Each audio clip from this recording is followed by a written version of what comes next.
We cannot choose competitions at Manchester United, I think. We know that our situation is really complicated. We know that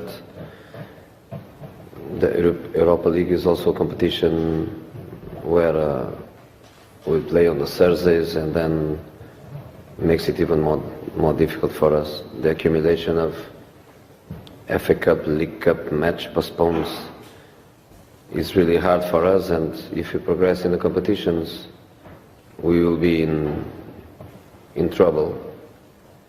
In April and May we will be in trouble, but we cannot choose competitions, so we play competitions to win. And there is always a plus, which is the plus of being another opportunity to try to qualify for Champions League.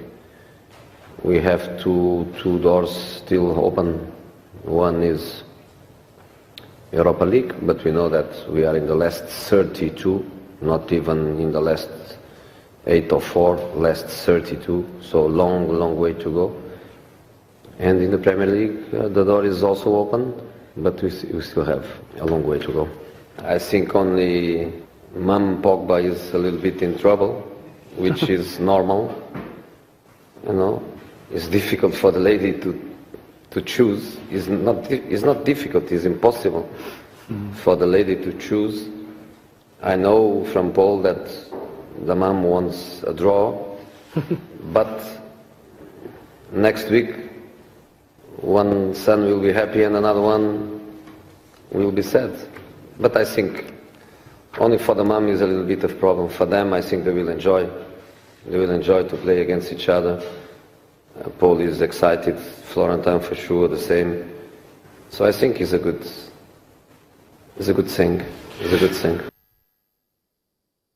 Okay, Jose Mourinho talking about the clash of the two brothers and also the trouble Manchester United, the trouble they actually they will be in if they keep progressing in all the tournaments. The Europa League is there, they're in finals of the League Cup, and also the FA Cup is there, and the league trying to leave that 6th position to top 4 if they can actually do that. It's so much trouble for Jose Mourinho. Bada Akintule Johnson joins us now on this segment, talking about what happened last night, and also, first of all, we start with issues coming from Jose Mourinho being worried about the brothers, talking about Pogba and his brother. They'll be meeting to that. And the mom, who is she going to support, a draw or what? She must be the proudest woman on earth to start with, to have 2 of your sons playing in one of the big competitions in Europe, the second biggest in actual fact, Saint Etienne against Manchester United.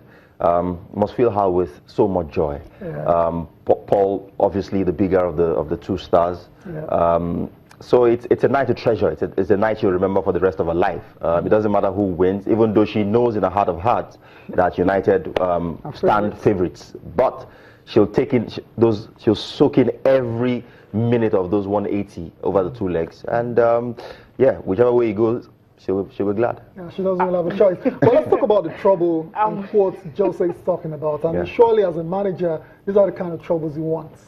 Yeah, it's every manager's competitions. Yeah, it's every manager's prayer point to still be alive, as they say, in all competitions. Even though it seems very unlikely that United would win the Premier League, based on the point gap between themselves and Chelsea. But finishing in the top 4 places has to be the ambition on that front. Then in the FA Cup, then in the EFL Cup final, as well as this competition, Europa League. So it means they are live in all 4 competitions, which is a good trouble, like you said.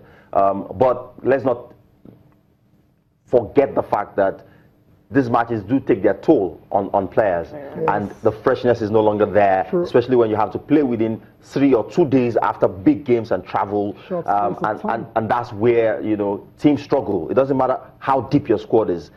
Fatigue sets in. Your key players you want to play, because like he said, at Manchester United they don't choose competition, so he's not going to go to the game against Saint Etienne with a few weekend side, a few academy players. It's not going to happen. So he's going to play a team strong enough to progress, and some of those players, the Matas, the Pogbas, the Ibrahimovic of this world, the Gears of this world, he would want to play again in their the FA Cup fixture and the next league fixture, and then the EFL Cup final against Southampton. Like that.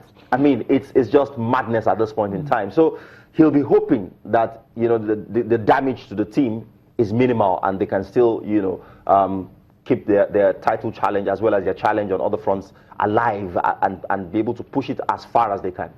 Surely, because Jose, I mean, before this particular, during this particular press conference as well, it says he's doing a lot of work on injury prevention, recovery for the players as well. So, I mean, how do you think he's going to manage this particular situation?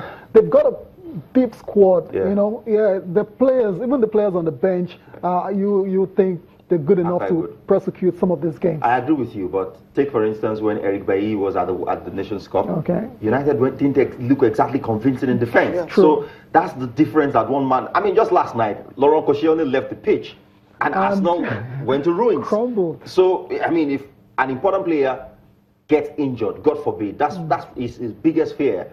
Ibrahimovic tweaks something, and then they become so blunt going forward. Like in City's case, Gabriel Jesus, it looked like an innocuous challenge. He's out for 3 months. A manager doesn't want that to an important player at this point, and the more times you play, the higher the frequency or the likelihood that your important players are going to get injured. Okay, well, it's a difficult one. Yeah. Okay, we have other fixtures in Europa League, not just only Manchester United playing St. Etienne tonight. We also have Tottenham Hotspur. They will also be in action. They're playing against Genk.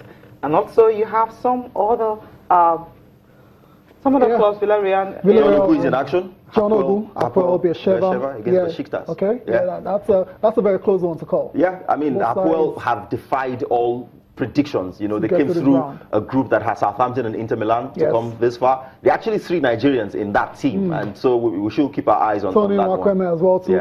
For Ghent and Tottenham, we've got about 3 Nigerians in that Ghent side as well too. William Troost-Ekong going back to his former side. Tottenham used to play there back in the days. That, for me, is one of the standout fixtures. The Tottenham game against AS Roma. Roma have been in imperious form in Serie A lately. Edin Dzeko has been scoring for fun. And of course, Tottenham, they've been very good this season. Okay, that's about it for the Europa League. So let's go to the big one now. The Champions League. Oh. So, Johnson, look, what happened to Arsenal last night? What was going through your mind when you were watching the game? Well, I wasn't really surprised because it's been the same story for 7 consecutive seasons, knocked out in the round of 16. This season, they haven't been knocked out yet, though. let's not get too ahead of ourselves. Come on, Bado, where's the faith? Read my lips. It's done and dusted. Okay. I mean, you can't possibly see a situation where Bayern will come to England and concede 4 goals or 5 without scoring. It's unimaginable. And it's not even about Bayern, it's about the Arsenal team. You can't see Arsenal playing as well as they would need to, being defensively disciplined, shutting out Bayern over 90 minutes and going to the other end and scoring 4-5 goals. This Arsenal team doesn't look like they have it. You look at the body language of their key players yesterday, they look defeated. Alexis, second half, spent. Ozil uninterested. Koscielny probably out of that game. I mean, they're just all over the place. Central midfield, they're out of options.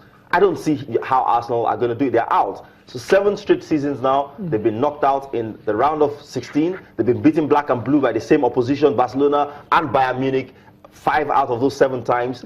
So it's the same story for Arsenal, same story for Arsene Wenger. He keeps doing the same thing, expecting different results. They say it is madness. He doesn't think so.